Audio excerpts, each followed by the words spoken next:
Start. अध्यक्ष महोदय, माननीय सदस्य द्वारा जो संशोधक विधेयक सदन में प्रस्तुत किया गया है उसका सभी सदस्य स्वागत करते हैं तथा समर्थन करते हैं।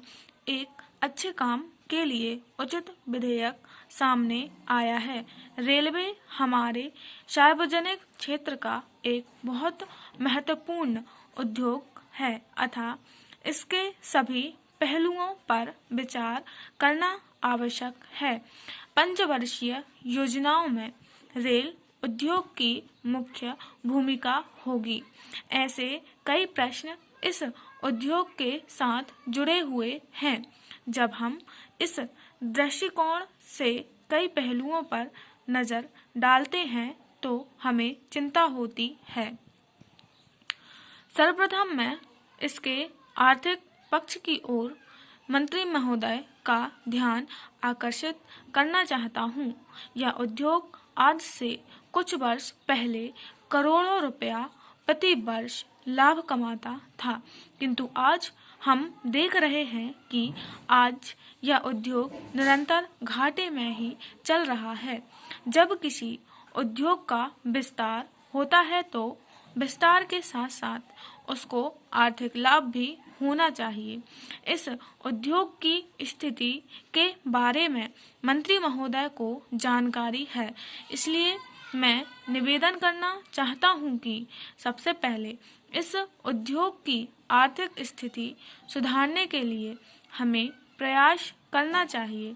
किसी भी उद्योग की आर्थिक स्थिति कमजोर हो, उसमें लगातार घाटा होता रहे तो इस तरह से उद्योग चल नहीं पाता है।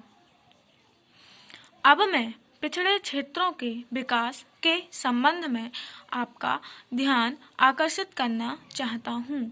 जब रेलवे का विकास होता है तो उससे क्षेत्रों का पिछड़ापन भी दूर होता है और राष्ट्र का एकीकरण करने में रेलवे की मुख्य भूमिका होती है।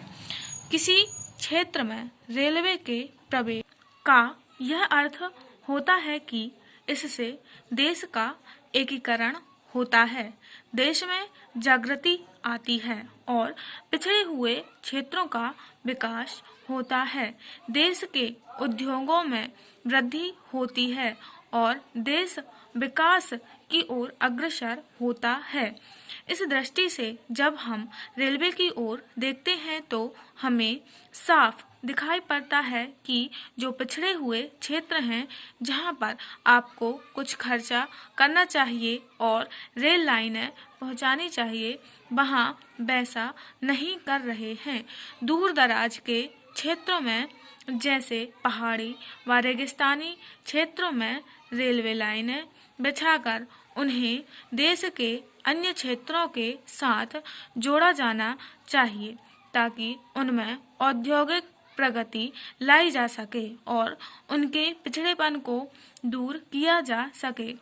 इन क्षेत्रों में रेल के आने से वहां के लोगों को रोजगार के अवसर भी मिलेंगे।